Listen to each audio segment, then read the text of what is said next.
బంగారు తిరుపతి గోవింద శ్రీ వెంకటరమణ గోవింద హరి గోవింద గోవింద హరి గోవింద భవ్యాలయ స్థిత పుష్కరణి తీరా శేషతల్పహరి త్రినామ శోభిత గోవింద హరి గోవింద గోవింద హరి గోవింద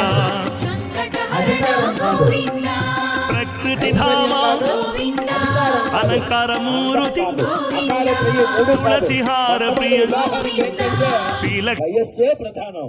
అదే అందరికీ యశస్సు ఇస్తుంది. కాబట్టి ఆ వయస్సు ఏమాత్రం ఉంటుందో ఏమోగా చెప్పండి.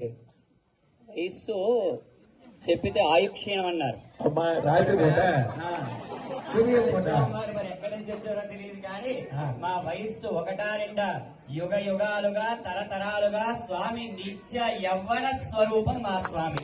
ఒక పాయింట్ మీరు అధికారికంగా ఒక ప్రధాన అంశాన్ని తీసుకున్నారు, బాగానే ఉన్నది. నిత్య యవ్వన స్వరూపం అన్నారు, బాగానే ఉన్నది.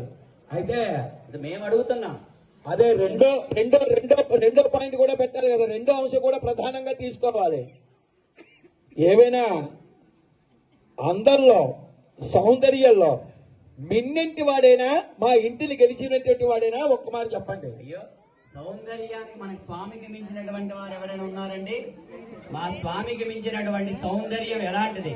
దేదీప్యమానంగా వెలిగేటటువంటి సౌందర్యం. ఆదివారం ఒకలా కనిపిస్తాడు, సోమవారం ఒకలా కనిపిస్తాడు, మంగళవారం ఒకలా కనిపిస్తాడు, బుధవారం ఒకలా కనిపిస్తాడు, లక్ష్మీవారం ఒకలా కనిపిస్తాడు, శుక్రవారం అభిషేక సేవలో ఒకలా కనిపిస్తాడు, శనివారం నిత్య యవ్వన స్వరూపంగా కనిపిస్తాడు. ఏ రోజు చూసినా, ఏ గడియ చూసినా, ఏ సమయం చూసినా నిత్య యవ్వన స్వరూపం కలిగినటువంటి వారు మా స్వామి. ఆయన స్వామి యొక్క దివ్యమైనటువంటి కాంతిలో మీ అమ్మవారి కాంతి ఎలా ఉంటుందో ఏంటో మేము అడుగుతున్నాం ఈ సందర్భంలో.